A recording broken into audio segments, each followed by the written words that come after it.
ఈరోజు మనం శ్రీమద్ భగవద్గీత సారం గురించి కొన్ని ముఖ్యమైన చక్కటి శ్లోకాలతో వాటి నిజమైన అర్థాలు తెలుసుకుని మనం ఆ కృష్ణ పరమాత్ముడు మనందరికీ అర్జునుడి ద్వారా ఏ సందేశం వినిపించారో, మనకి ఏం ఉపదేశించారో, మనం ఏం చేయాలని వారు ఆదేశించారో అవన్నీ మనం తెలుసుకుందాం. భగవద్గీత అంటే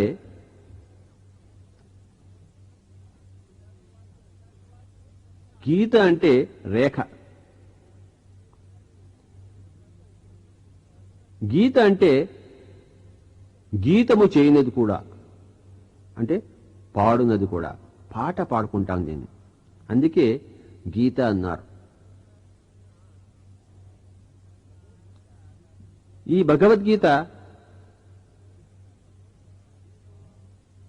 చదువుకోవాలి, పాడుకోవాలి.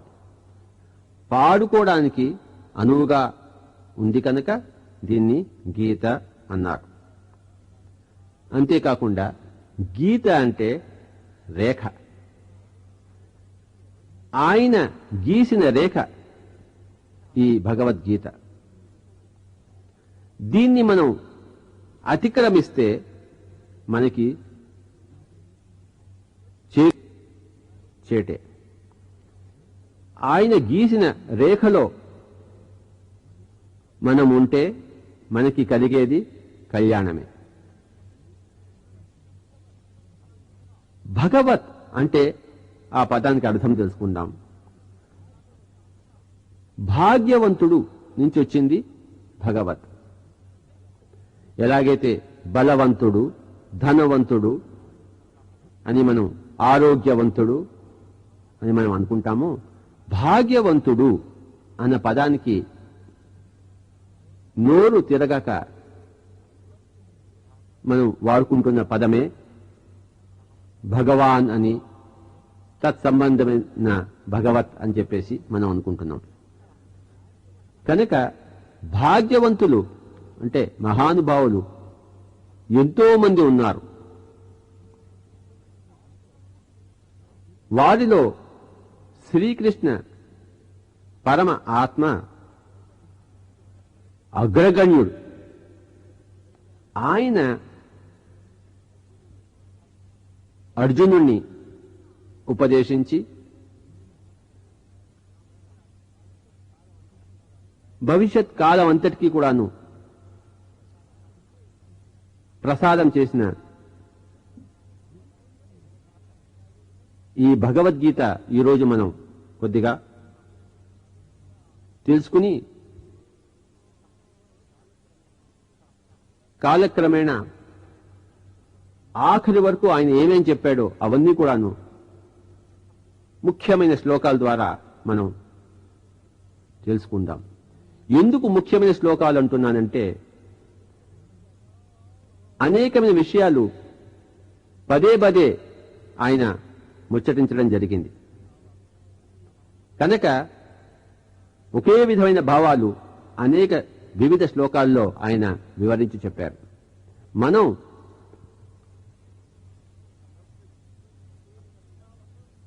ఒకే విధమైన అర్థమున్న శ్లోకాలు ఎన్నో తీసుకోకుండా మత్సుకి ఒకటి ఒకటి తీసుకుంటూ ఈ భగవద్గీత పూర్ణ సారాన్ని మనం గ్రహిద్దాం. మొట్టమొదటిగా అర్జున విషాదయోగం అని ఉంటుంది ప్రతి భగవద్గీత పుస్తకంలో కూడా. కానీ నా ఉద్దేశంలో ఇది యోగం కానే కాదు. విషాదం అనేది ఒక యోగం ఎలా అవుతుంది? ఇది కానేరదు. సాంఖ్యయోగం ఉంది, కర్మయోగం ఉంది, రాజయోగం ఉంది, కానీ విషాద యోగం అనేది లేదు. కనుక మనం సాంఖ్యయోగం నుంచి మొదలు పెడతాం. సాంఖ్యయోగం అంటే షడ్దర్శనాల్లో సాంఖ్యం ఉంది. కపిల మహాముని విరచిత ఆయన ప్రణీతమే ఈ సాంఖ్యయోగం, అంటే జ్ఞానయోగం అని మనం చెప్పుకోవచ్చు. శ్రీకృష్ణుడు సాంఖ్యయోగంలోనే మొట్టమొదటిసారిగా ఆయన తన అద్భుతమైన వాణిని ప్రసారం చేయడం మొదలు పెడతాడు. ఆయన అంటాడు, ఓ అర్జున, నువ్వు ఎందుకు అధైర్యాన్ని ప్రకటిస్తున్నావు? దీనుడవయ్యావు, ఇది నీకు సరిపోదు. కనుక లే అర్జున అని చెప్పేసి మొట్టమొదటిసారిగా కృష్ణుడు అర్జున్ని ఉద్దేశించి చెప్పాడు. క్లైబ్యం మాస్మ గమః పార్థ న ఏతత్త్వయి ఉపపద్యతే క్షుద్రం హృదయ దౌర్బల్యం త్యక్తోత్తిష్ఠ పరంతప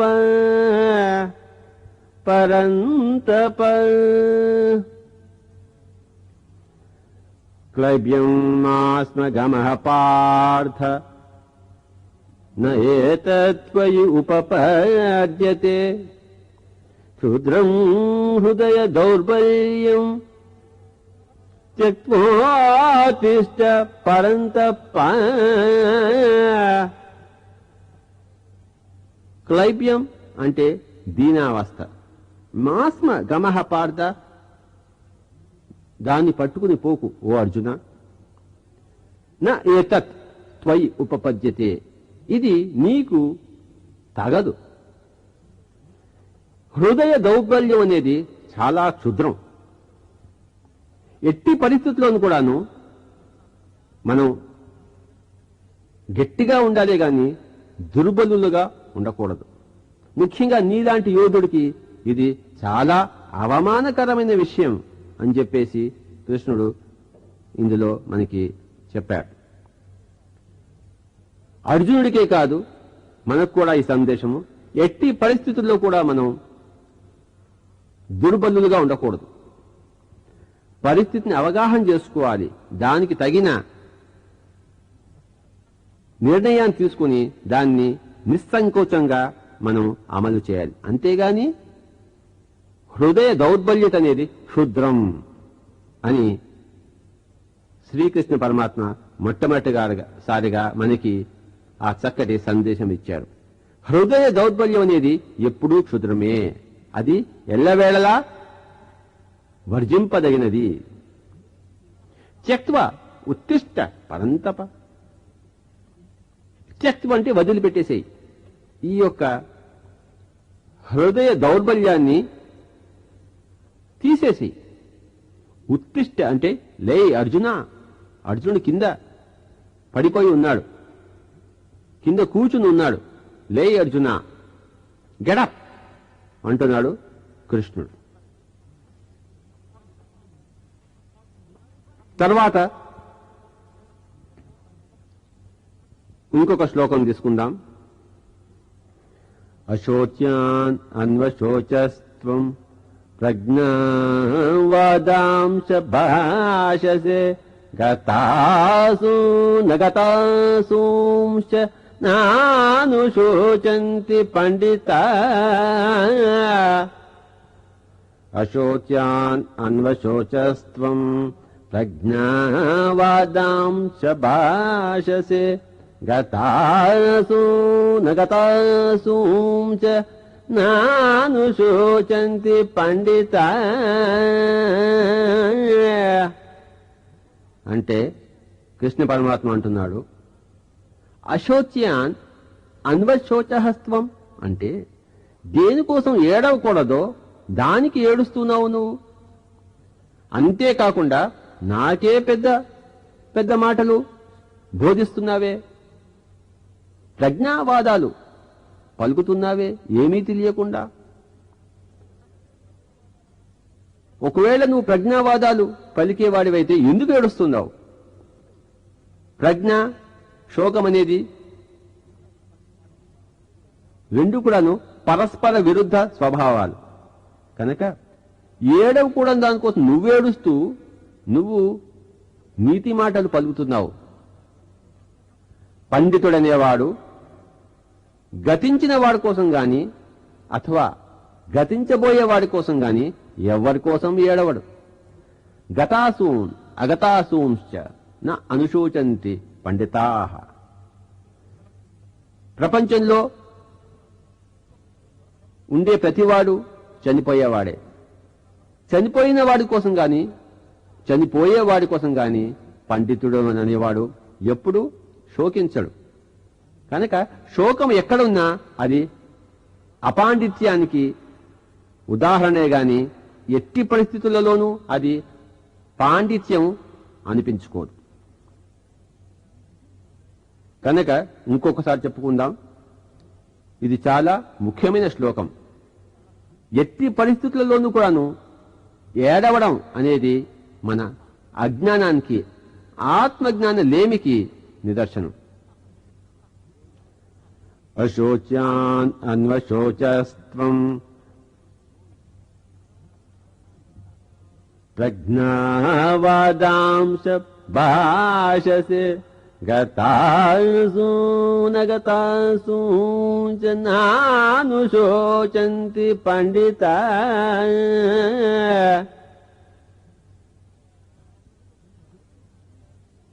ఇంకొక శ్లోకంలో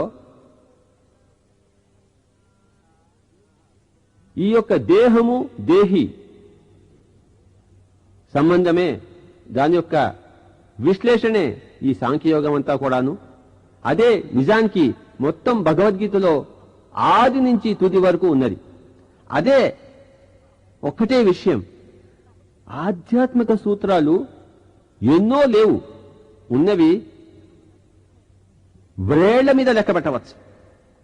వాటినే రకరకాలుగా చెప్పడం వలన హృదయంలో మనం వాటిని చక్కగా భద్రపరుచుకుంటాం. ఇంకొక శ్లోకం, దేహినోస్మిన్ యథా దేహే కౌమారం యౌవనం జరా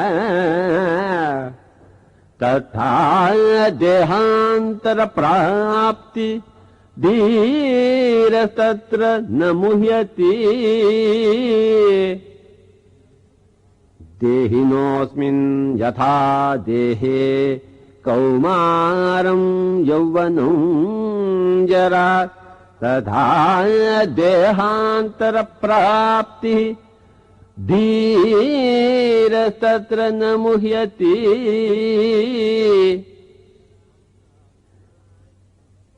ఈ దేహంలోనే దేహి అనేవాడు అనేక అవస్థలు దాటుతున్నాడు. కౌమారము, యౌవనము, వృద్ధాప్యము, అలాగే దేహాంతరంలో కూడాను ఇంకొక స్థితి పొందుతున్నాడు. అదే సూక్ష్మ శరీరం ఉన్న స్థితి.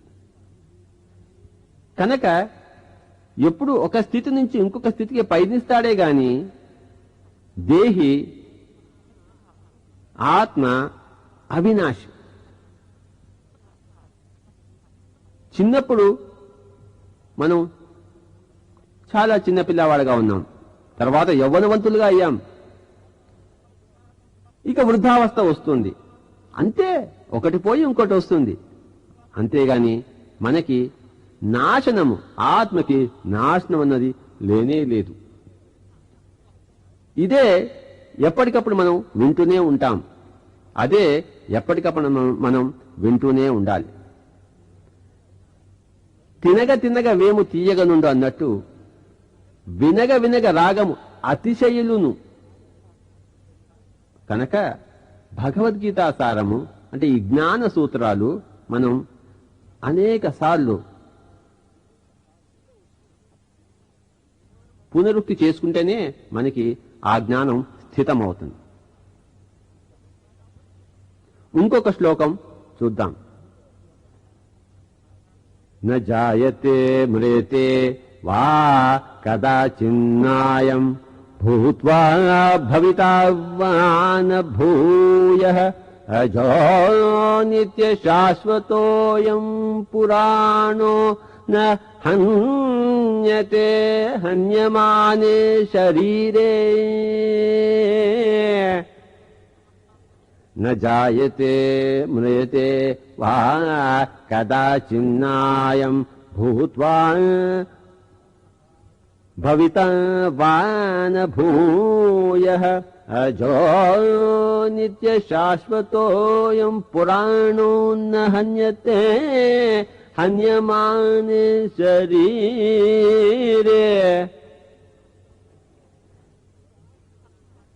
ఈ ఆత్మ అనేది దేహి అనేది ఎప్పుడూ పుట్టలేదు, ఎప్పుడు చావదు. భూతకాలంలోనూ ఉంది, భవిష్యత్ కాలం కూడాను ఉండి తీరుతుంది. ఇది నిత్యం, శాశ్వతము, ఎప్పటి నుంచో వస్తుంది. అది పురాణం అంటే ఎప్పటి నుంచో వస్తుంది. ఈ శరీరము చంపబడితే ఆత్మ అనేది చంపబడదు. న హన్యతే హన్యమానే శరీరే. కనుక ఆ పురాణమైన ఎల్లప్పుడూ ఉండే ఆ ఆత్మ మనం. అంతేగాని ఈ నోరు, ఈ ముక్కు, ఈ కాళ్ళు, ఈ దేహము ఇది మనము కాదు. ఇది నిశ్చయంగా మనం స్వానుభవంగా తెలుసుకుని జీవితం అంతా ఆ జ్ఞానంలోనే ఉంటూ మన కార్యకలాపాలు చేయాలి. అదే భగవద్గీత సారం. మొట్టమొదటిగా ఈ ఆత్మతత్వాన్ని ప్రబోధించారు శ్రీకృష్ణుల వారు. తర్వాత ఈ ఆత్మతత్వంలో ఉంటూ ఏ విధంగా మన జీవితం గడపాలో, వ్యవహార కార్యకలాపాలు చేయాలో ఆయన తర్వాత చెప్తారు. కనుక ముందరగా ఈ సాంఖ్యయోగంలో దేహం అనేది వేరే, దేహి అనేది వేరే అనే మౌలికమైన జ్ఞానాన్ని ఆయన ప్రవచించారు, ప్రబోధించారు. ఇంకొక శ్లోకం చూసుకోండి. వాసాంసి జీర్ణాని యథా విహాయ నవాని గృహ్ణాతి నరోపరాణి తథా శరీరాణి విహాయ జీర్ణాన్ అన్యాని సంయాతి నవాని దేహి. వాసాంసి జీర్ణాని యథా విహాయ నవాని గృహ్ణాతి నరోపరాణి తథా శరీరాణి విహాయ జీర్ణాన్యాని సంయాతి నవాని దేహి. వాసాంసి జీర్ణాని, వాసాంసి అంటే బట్టలు, జీర్ణాని అంటే అది శిథిలమైపోతే, యథ విహాయ ఏ విధంగా మనం విసిరి పారేస్తామో, విసిరి పారేసి నవాని గృహ్ణాతి నరో పరాణి కొత్త బట్టలు ఏ విధంగా మనం వేసుకుంటామో, తథా అంటే అదే విధంగా శరీరాన్ని విహాయ జీర్ణాన్ని శిథిలమైపోయిన శరీరాలను మనం విసిరి పారేస్తాం. విసిరి పారేసి అన్యాని సంయాతి నవాని దేహి. ఈ దేహి క్రొత్త బట్టలు, క్రొత్త శరీరాలు ధరిస్తుంది. చావు అంటే పాతబడిన ఈ భౌతిక శరీరాన్ని వదిలిపెట్టవేయడం. క్రొత్తదైన, కొంగ్రొత్తదైన, మిలమిలా మెరిసిపోయే చక్కటి అద్భుతమైన ఆ తేజోమయమైన సూక్ష్మ శరీరాన్ని ధరిస్తాం. ఇది సంబరపడవలసిన విషయమే గాని ఏమాత్రము శోకింపదగిన విషయము కానే కాదు. ఎవరైనా పండుగ పబ్బాలు వచ్చినప్పుడు కొత్త బట్టలు వేసుకుంటారు, సంబరంగా తిరుగుతారు. మరి same thing, death is also same thing. అదే చావు అంటే క్రొత్త బట్టలు వేసుకుంటాం, క్రొత్త శరీరాలు వేసుకుంటాం. స్థూల శరీరం యొక్క తత్వం అందరికీ తెలుసు. సూక్ష్మ శరీరం యొక్క తత్వము కేవలము యోగులకే తెలుసు. మరొక చక్కటి శ్లోకం చూద్దాం. నైనం చిందంతి శస్త్రాణి నైనం దహతి పావకః నైనం క్లేదయంత్యాపో న శోషయతి మారుతః. నైనం చిందంతి శస్త్రాణి నైనం దహతి పావకః నైనం క్లేదయంత్యాపో న శోషయతి మారుతః. ఇది చాలా పాపులర్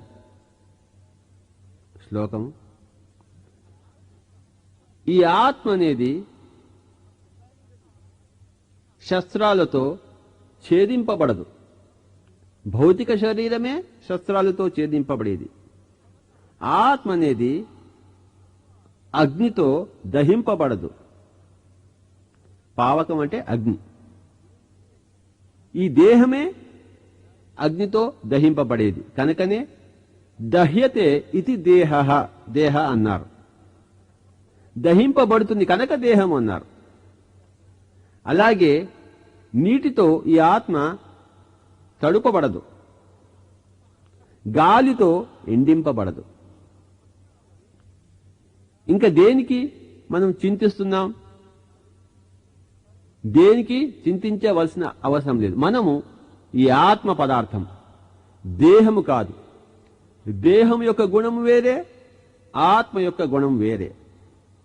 దేహము ఛేదింపబడుతుంది, దహింపబడుతుంది, తడుపబడుతుంది, ఎండింపబడుతుంది. కానీ ఆత్మ ఛేదింపబడదు, దహింపబడదు, తడుపబడదు, మరి బడజాలదు. మొత్తం మీద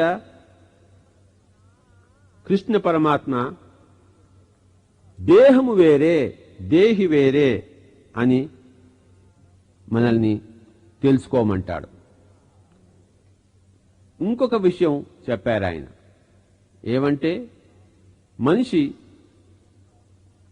పుడుతుంటాడు, పుట్టిన వాడికి సావు తప్పదు. చస్తుంటాడు, చచ్చిన వాడికి మళ్ళీ పుట్టుక తప్పదు.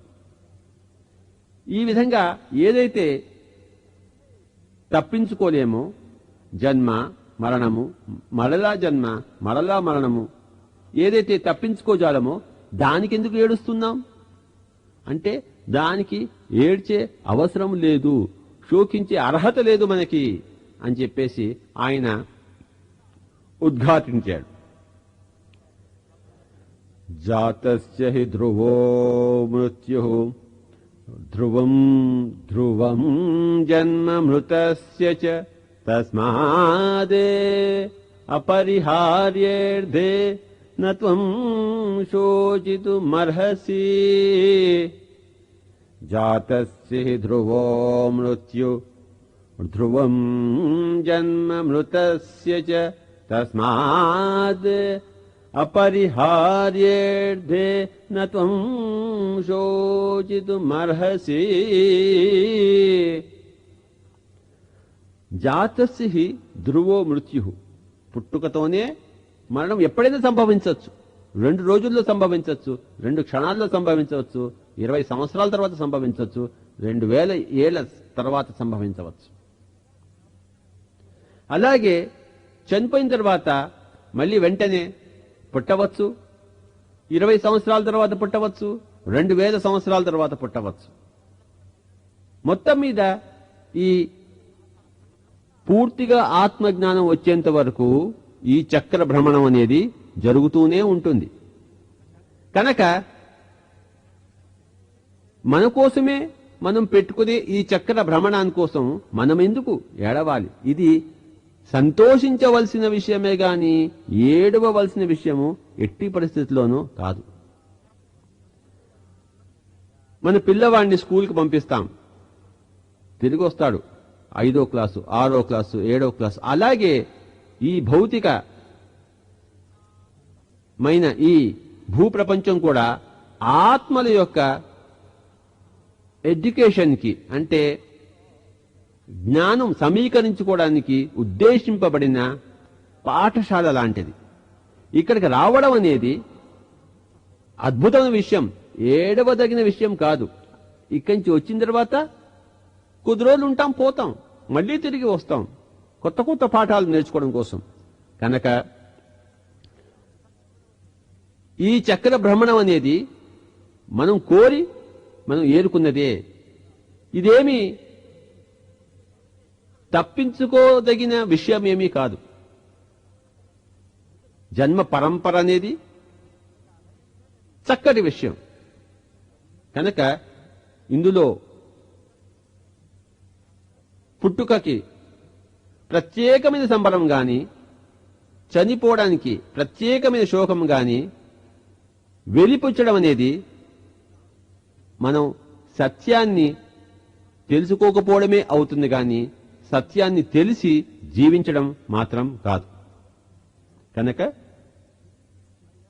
ఇంకొకసారి చెప్పుకుందాం ఈ చక్కటి శ్లోకాన్ని. జాతస్య హి ధ్రువో మృత్యు ధ్రువం జన్మ మృతస్య చ తస్మాద్ పరిహార్యేర్దే నత్వం శోచితుమర్హసి. శ్రీకృష్ణ పరమాత్మ తన నెక్స్ట్ శ్లోకంలో ఈ విధంగా చెప్పారు. అవ్యక్తాధీని భూతాని వ్యక్తమధ్యాని భారతః అవ్యక్త నిధనాన్యేవ తత్ర కా పరిదేవనా. అవ్యక్తాధీని భూతాని వ్యక్తమధ్యాని భారతః అవ్యక్త నిధనాన్యేవ తత్ర కా పరిదేవనా. పుట్టకముందు ఆత్మ భూలోకవాసులకు అవ్యక్తం అంటే కనపడింది. మధ్యలో ఇది కనపడుతోంది. మధ్యలో అంటే ఈ పుట్టుక సావు అనే మధ్యలో మనకి కనపడుతోంది. ఎందుకంటే శరీరధారి అయింది కనుక ఈ ఆత్మ. మళ్ళీ చనిపోయే సమయానికి అవ్యక్తమైపోతుంది, మళ్ళీ మనకి కనపడదు ఆత్మ.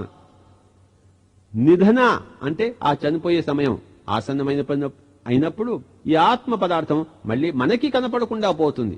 మనకి కనపడదు కనుక అది అక్కడ లేదు అనుకోవడం మన మూర్ఖతకి తార్కాణం. కనుక తత్ర ఇలాంటి విషయాల్లో మరి అలాంటి పరిస్థితుల్లో ఎందుకు ఏడుపు కా పరిదేవన అని చెప్పేసి ఆయన చక్కగా మనకి చెప్పారు. అవ్యక్తాదీని భూతాని వ్యక్తమధ్యాని భారతః అవ్యక్త నిధనాన్యేవ తత్ర కా పరిదేవనా.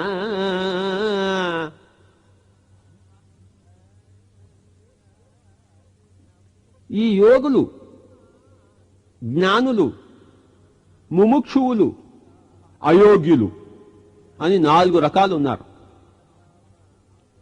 మనుషుల్లో 4 రకాల వారు ఉన్నారు. యోగులు, జ్ఞానులు, ముముక్షువులు, అయోగ్యులు. ఈ 4 గురించి తన తదుపరి శ్లోకంలో ఆయన చాలా అద్భుతంగా చెప్పారు. ఆ శ్లోకం చెప్పుకుందాం.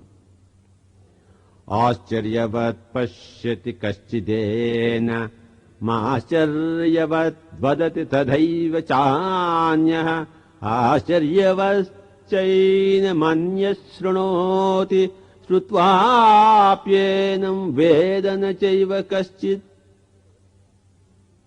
ఆశ్చర్యవత్ పశ్యతి కశ్చిదేన. ఈ ఆత్మను ఒకానొక యోగి తన 3వ కంటితో ఎంతో ఆశ్చర్యవంతంగా చూస్తూ ఉంటాడు. పులకరింతతో చూస్తూ ఉంటాడు. చూసేవారికి కళ్ళు మూసుకుని ఉంటాడు. కానీ తన అంతర్నేత్రంతో, దివ్య చక్షువుతో సకల భువన లోకాలను ఆయన తన 3వ కంటితో వీక్షిస్తూ సంభ్రమంతో ఉంటాడు. ఆశ్చర్యవత్ పశ్యతి. పశ్యతి అంటే చూడడం. యోగి ఈ రెండు కళ్ళతో చూడడు. రెండు కళ్ళతో చూసేవాడు యోగి కాడు, మానవుడు, మామూలు మానవుడు. యోగి తన మూడవ కంటితో, దివ్య శక్తితో, క్లియర్ వాయన్స్ తో ఇతర అనేక లోకాలను ఆశ్చర్యవంతంగా చూస్తాడు. ఇంకొకతను తాను చూసిన విశేషాలను అద్భుతంగా చెప్పుతూ ఉంటాడు. ఆశ్చర్యవత్ వదతి.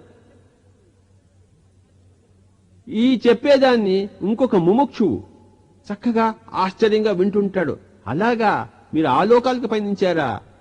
మీకు కృష్ణ పరమాత్ముడు కనిపించాడా? మీ జన్మలను మీరు చూసుకున్నారా? ఎంత అద్భుతం, ఎంత చక్కటి విషయం అని చెప్పేసి ఆ ముముక్షువు వింటూ ఆనందంతో కేరింతలేస్తూ ఉంటాడు.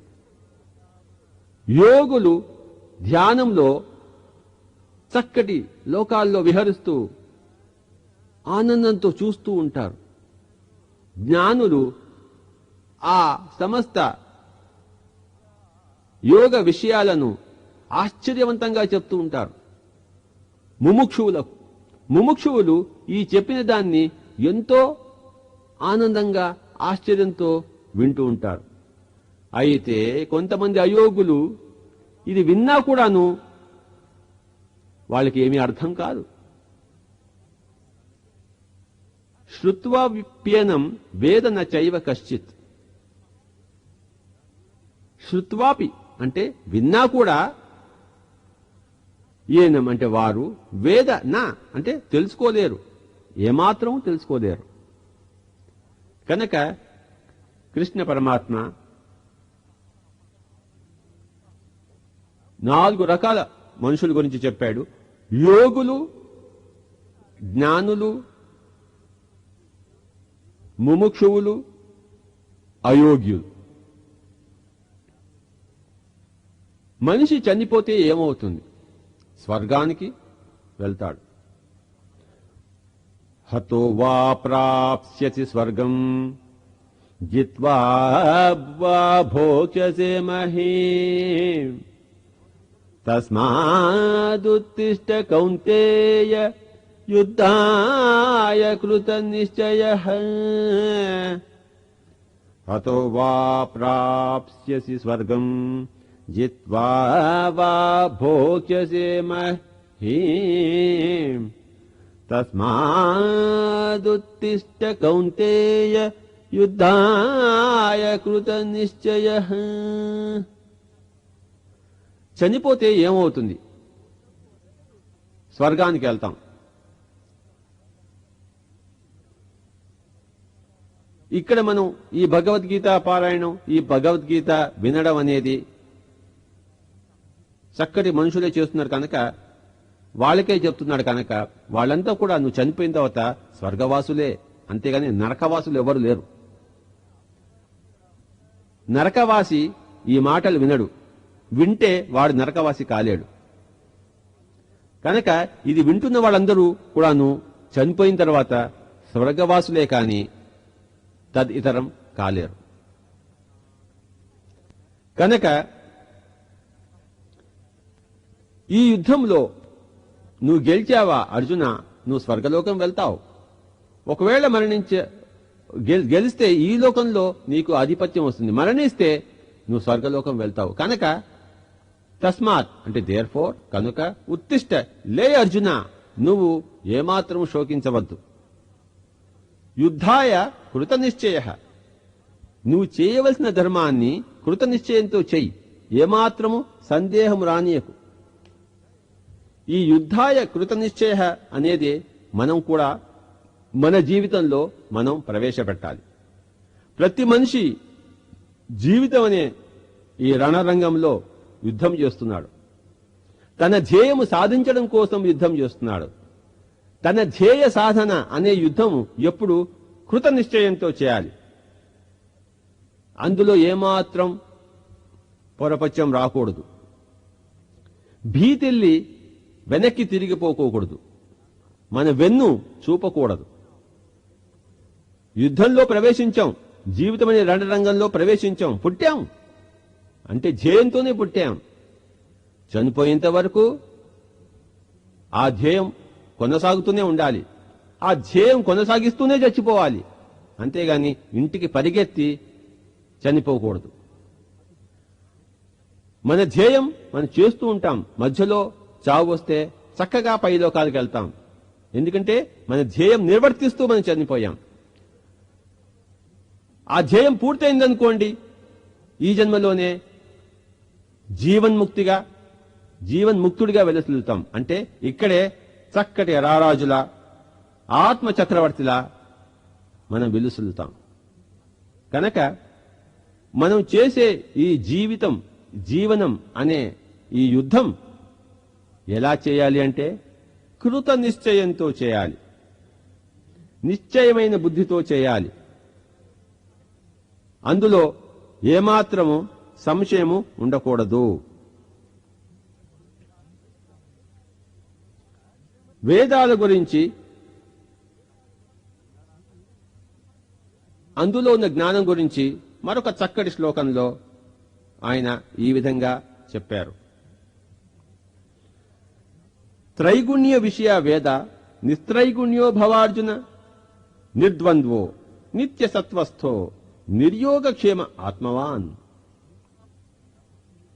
త్రైగుణ్య విషయ వేద నిస్త్రైగుణ్యో భవార్జున నిర్ద్వంద్వో నిత్య సత్వస్థో నిర్యోగక్షేమ ఆత్మవాన్. త్రైగుణ్య విషయ వేద నిస్త్రైగుణ్యో భవార్జున నిర్ద్వంద్వో నిత్య సత్వస్థో నిర్యోగక్షేమ ఆత్మవాన్. త్రైగుణ్య విషయ వేద, వేదంలో ఉన్నదంతా కూడాను ఏ విధంగా కీర్తించాలి, ఏ విధంగా ఉపాసించాలి, ఏ విధంగా కర్మకాండ చేయాలి, దాన ధర్మాలు చేయాలి, ఇదే ఉంది గాని ఆత్మజ్ఞానము సంతరించుకునేది వేదంలో లేదు. అదంతా త్రిగుణాత్మకం. కనుక దీన్ని వదిలిపెట్టే అంటాడు, వేదాతీతుడివికా అంటాడు, నిర్గుణుడివికా అంటాడు, ఆత్మవంతుడివికా అంటాడు. ఎప్పుడైతే నిర్గుణుడివి ఆత్మవంతుడివి అవుతావో అదే ద్వంద్వాలకు అతీతంగా పోవడం. నిర్ద్వంద్వో అంటే ద్వంద్వాలు, శీతోష్ణాలు, సుఖదుఖాలు, జరామరణాలు, జయాపజయాలు, మానవమనాలు, ఇవన్నీ కూడా ద్వంద్వాలు. నిర్ద్వంద్వో అంటే వీటికి అతీతంగా పొమ్మని చెప్పాడు. నిత్య సత్వస్థో, ఎప్పుడు కూడాను శుద్ధ సాత్వికుడి కా అంటున్నాడు ఆయన. ఆత్మవాన్, ఎప్పుడు కూడాను ఆత్మజ్ఞానంతోనే వెలసిల్లాలి, ప్రతి క్షణంలోనూ, ఎట్టి పరిస్థితుల్లోనైనా. ఇంకొక శ్లోకం చూద్దాం. ఇది కూడా అందరూ ముఖ్యంగా భగవద్గీత అనంగానే కూడాను మనకు వెంటనే ఈ శ్లోకం స్ఫురిస్తుంది. కర్మణ్యేవాధికారస్తే మా ఫలేషు కదాచన మా కర్మఫలహేతుర్భూర్మాస్తే సంగోస్వకర్మణి. కర్మణ్యేవాధికారస్తే మా ఫలేషు కదాచన మా కర్మఫలహేతుర్భూర్మాస్తే సంగోస్వకర్మణి. కనుక మనకి ఈ కర్మలు చేయడానికే అధికారం ఉంది, కానీ దాని ఫలితం ఇలా ఉండాలి అలా ఉండాలి అని మనం నిర్దేశించలేం. మన ఈ చిన్ని భౌతిక పరిస్థితుల్లోంచి మనం తెలుసుకోజాలం. మన కర్మ ఫలాలు అనేవి అనేక మన గత జన్మల అనుభవంతోనూ మనం భవిష్యత్ కాలంలో అనుభవింపబోయే జన్మల ప్రకారం వాటి యొక్క ప్రభావం మీద ముడిపడి ఉంటుంది. కనుక కర్మ ఫలాలు అనేది మన చిన్ని దృష్టిలోంచి, ఈ వర్తమాన దృష్టిలోంచి, ప్రస్తుత జీవిత దృష్టిలోంచి మనం ఎరగడం అనేది అది అసంభవం. కనుక కర్మలు మనం చేస్తూనే ఉండాలి. ఏదైతే మనం ధర్మం అనుకుంటున్నామో ఆ ధర్మం నిర్వర్తిస్తూనే ఉండాలి. అంతేగాని దాని యొక్క ఫలం ఇలా ఉండాలి, అలా ఉండాలి అని మనం నిర్దేశించలేం. కనుక మన కర్మఫల ఇలా ఉండాలి అని చెప్పేసి దానికి మనం హేతువు కాకూడదు. ఇది నా ధర్మం కనుక నేను చేస్తున్నాను అని చెప్పాలి అంతే. అలాగే నాకు ఫలం గురించి ఆశించటం లేదు కదా అని చెప్పేసి కర్మలు వదిలిపెట్టి ఉండకూడదు. అకర్మణుడిగా ఉండకూడదు. కర్మలు చేయకపోవటంలో మనం ఆసక్తి చూపించరాదు. కనుక చక్కగా అద్భుతమైన కర్మలు చేసే విధానం గురించి, ఆత్మజ్ఞాని ఏ విధంగా ఈ లోకంలో వ్యవహరిస్తాడు, కర్మలు చేస్తాడు అనే విధానం గురించి ఈ శ్లోకంలో ఆ గ్రేట్ మాస్టర్, ఆ యోగీశ్వరుడు అద్భుతంగా చెప్పాడు. ఇంకొకసారి చెప్పుకుందాం. కర్మణ్యేవాధికారస్తే మా ఫలేషు కదాచన మా కర్మఫల హేతుర్భూర్మాస్తే సంగో స్వకర్మణి యోగస్థః కురు కర్మాణి సంగం త్యక్త్వా ధనంజయ సిద్ధ్య సిద్ధ్యో సమో భూత్వా సమత్వం యోగ ఉచ్యతే. యోగస్థః కురు కర్మాణి సంగం త్యక్త్వా ధనంజయ సిద్ధ్య సిద్ధ్యో సమో భూత్వా సమత్వం యోగ ఉచ్యతే. యోగస్థః కురు కర్మాణి, నువ్వు చేసే కర్మలన్నీ కూడాను నీ యొక్క యోగ జ్ఞానంలో, ఆత్మ జ్ఞానంలో నిలబడి చెయ్యి. సంగం త్యక్త్వా ధనంజయ, నువ్వు చేసే పనులతో నువ్వు ఏమాత్రము ముడిపడి ఉండకు, కలిసి ఉండకు, కలవకుండా చెయ్యి. పద్మపత్రమివాంబస అన్నాడు ఆయన. తామరాకు మీద నీటి బొట్టులా మన కర్మలు చేయాలి మనం. సిద్ధ్య సిద్ధ్యో, సిద్ధి అంటే పర్ఫెక్ట్, అసిద్ధో అంటే ఇంపర్ఫెక్ట్. ఈ ప్రపంచంలో సిద్ధులు చాలా కొంతమంది, అసిద్ధులే ఉన్నవాళ్ళంతా. కనుక వాళ్ళందరి పట్ల కూడా మనం ఒకటే విధంగా మనం జీవించాలి. సిద్ధ్యౌ సమోభూత్వా సమత్వం యోగ ఉచ్యతే అన్నారాయన. సిద్ధ్య అసిద్ధ్యౌ అంటే ఈ ప్రపంచంలో సిద్ధులు ఉంటారు, సిద్ధులు కానివారు ఉంటారు. సిద్ధులు చాలా కొంతమంది, ఉన్నవాళ్ళంతా అసిద్ధులే. అయినా ఒక జ్ఞాని, ఆత్మజ్ఞాని అందరి పట్ల ఏకంగానే వ్యవహరిస్తాడు. ఈ విధంగా అందరి పట్ల ఏకంగా వ్యవహరించడమే యోగము అనబడుతుంది. సమత్వం యోగ ఉచ్యతే అన్నాడాయన. అందరినీ సమంగా చూడాలి. వాడు జ్ఞాని కదా అని ఎక్కువగా చూడరాదు, మరొకడు అజ్ఞాని కదా, అహంకారి కదా, నీచుడు కదా అని చెప్పేసి ఏమాత్రము తక్కువ చేయకూడదు. సమత్వం యోగ ఉచ్యతే. ఈ యొక్క భావనను మన జీవితంలో ప్రవేశింపజేస్తే ఆ కృష్ణ పరమాత్మ పైనున్న ఆ మహాత్ముడు గంతులేస్తాడు మనల్ని చూసి, ఆనంద పరవశుడు అవుతాడు. అంతేగాని కృష్ణుడి బొమ్మ పెట్టుకుని దానికి బొట్టు పెట్టి దానికో వస్త్రము చుట్టబెట్టి దాని ముందు గంట గణగణ మ్రోగించి హే పరమాత్మ అని చెప్పేసి ఆయన జీవితాన్ని వేణోళ్ల కీర్తిస్తే ఆయన సంతోషించడు. ఆయన భగవద్గీతలో చెప్పినట్లు మనం జీవితంలో వ్యవహరిస్తేనే ఆయన సంతోషిస్తాడు. ఆయనకి స్తోత్రాలు అక్కర్లేదు, పూజలు అక్కర్లేదు. ఆయనకి అవి కావాలి అనుకుంటే అది మన పిచ్చితనమే అవుతుంది, కానీ అంతకన్నా ఏమీ కాదు.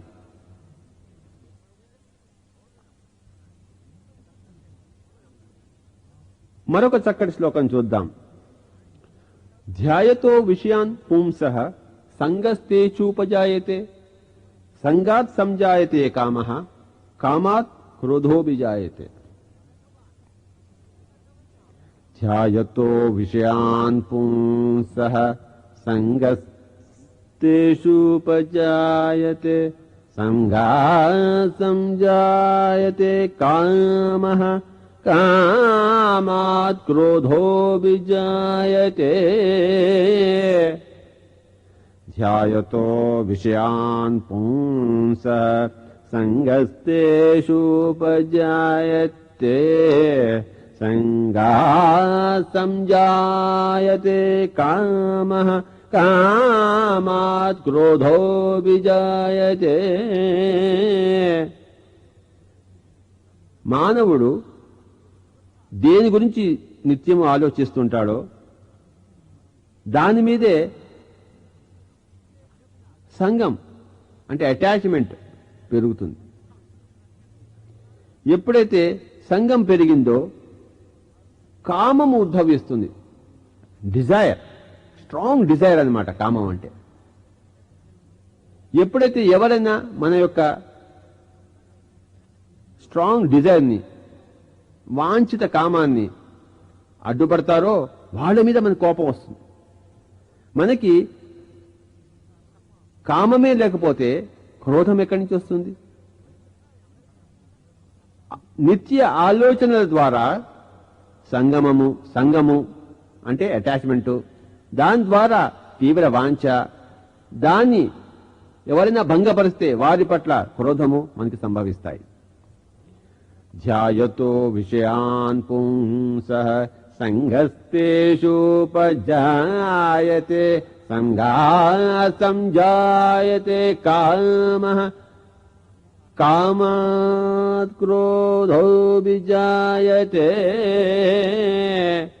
క్రోధాద్ భవతి సమ్మోహ సమ్మోహాత్ స్మృతిభిభ్రమః స్మృతిభ్రంశాత్ బుద్ధినాశో బుద్ధినాశాత్ ప్రణశ్యతి.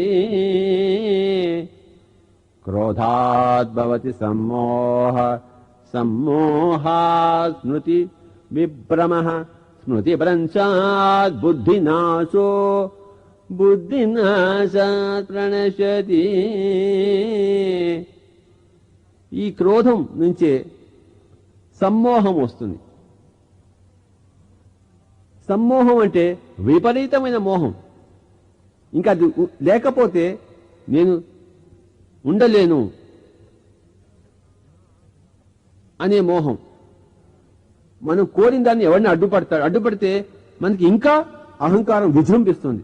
నాకు ఇంకా అదే కావాలి, అది లేకపోతే నేను బతకను అనే మోహంలో పడతాం. తద్వారా ఏమవుతుంది? స్మృతి విభ్రమః, మనం సత్యాసత్యాలు మర్చిపోతాం. అసలు పరిస్థితి ఏమిటో మర్చిపోతాం.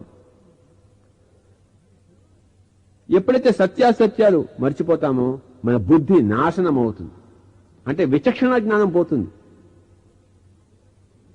ఏదైతే బుద్ధి నాశనమో అదే చావు, అంతకంటే వేరే చావు కాదు. ఎందుకంటే భౌతిక శరీరపు చావు కాదు. కొత్త బట్టలు వేసుకుంటాం మనం. మరి ఏది చావు అంటే మన బుద్ధి నాశనం కావడమే మన చావు.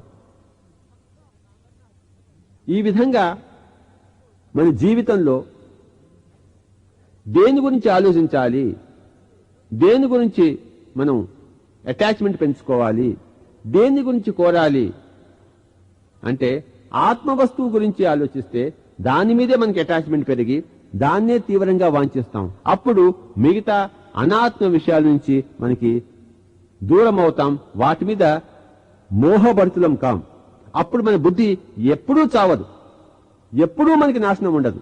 కానీ అనాత్మ వస్తువుల మీద మనం ఆలోచిస్తూ ఉంటే, వాటితో సంగమం పెరుగుతూ ఉంటే వాటి మీద తీవ్రంగా వాంఛ పెరుగుతుంటే, అది పక్కవాడు అడ్డుపడుతుంటే మనకి క్రోధం వచ్చేసి అందులో సమ్మోహంలో పడిపోయి ఫ్యాక్ట్స్ మర్చిపోయి మన బుద్ధి నాశనమయ్యి మనం చివరికి చేస్తాం.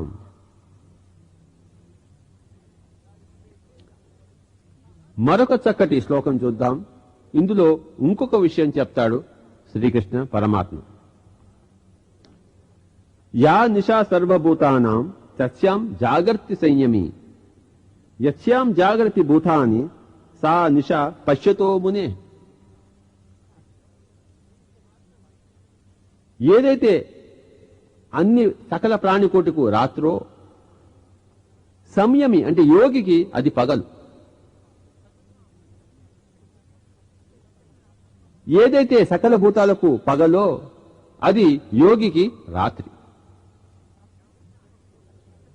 ఇది మనం అనేక విధాలుగా తీసుకోవచ్చు.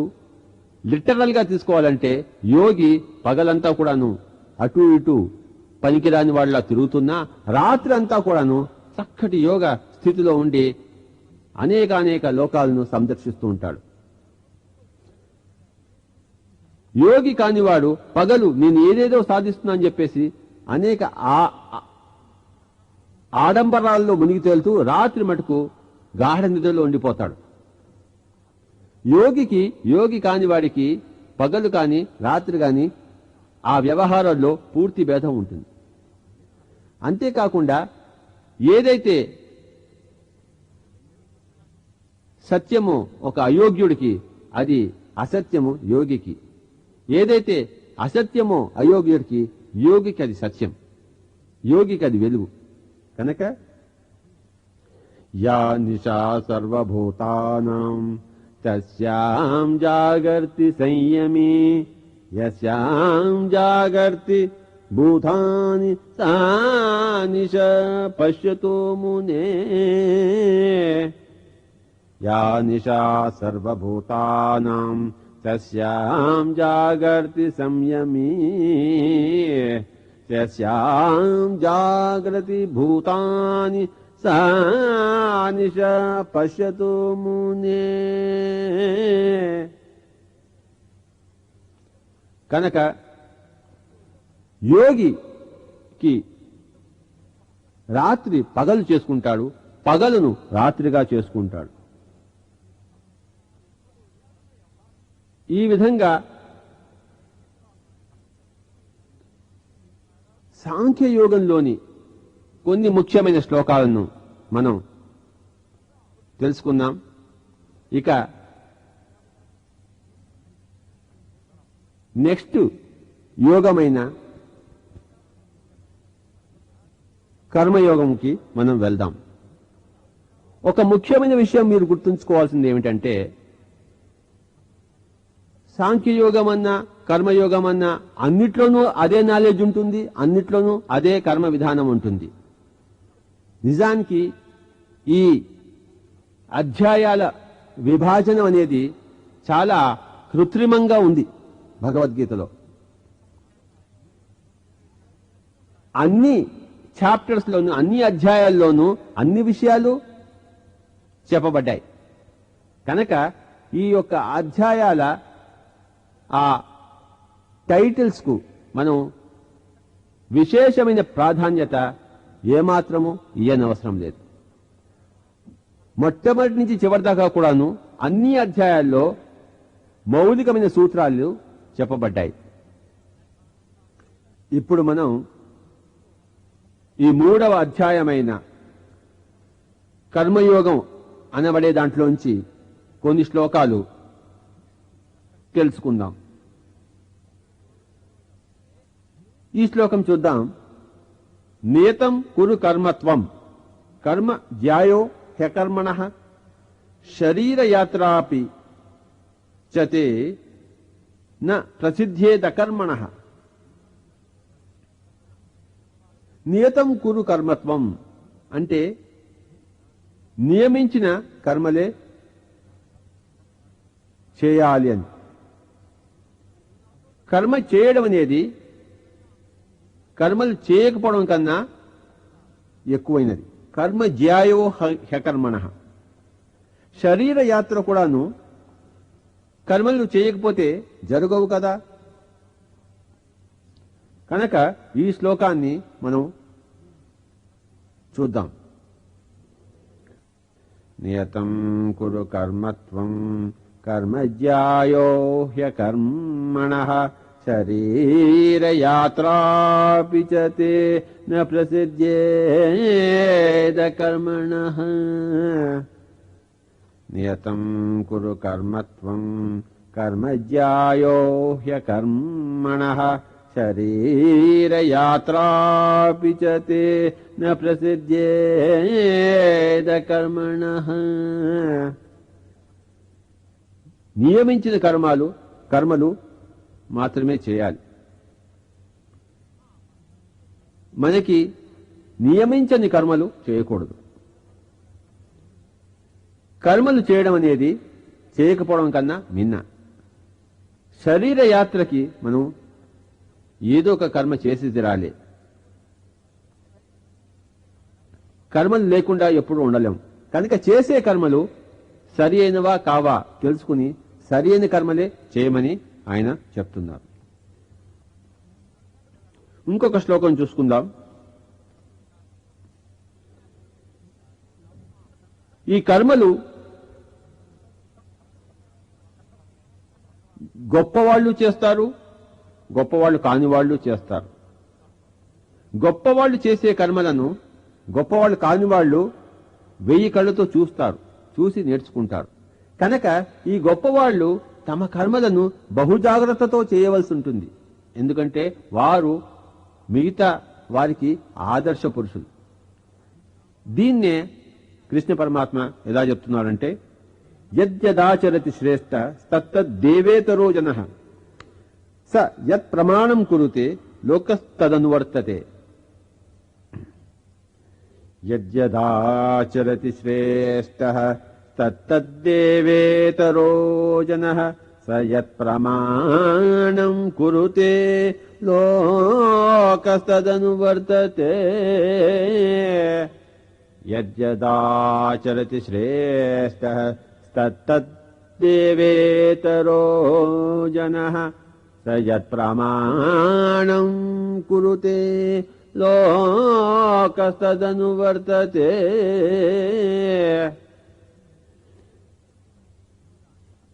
శ్రేష్టమైన జనులు యద్యదాచరతి అంటే ఏదేదైతే ఆచరిస్తూ ఉంటారో, దేవేతరో జన దాన్నంతా కూడాను ప్రమాణం కురుతే అంటే అదొక ప్రమాణంగా తీసుకుంటారు. శ్రేష్ఠులు కాని వారు శ్రేష్టమైన వారు చేసే పనులను ప్రమాణంగా స్వీకరిస్తారు. వారికి ఏది కరెక్టో ఏది సత్యం కాదో అది వాళ్ళు స్వంతంగా తెలుసుకోలేరు.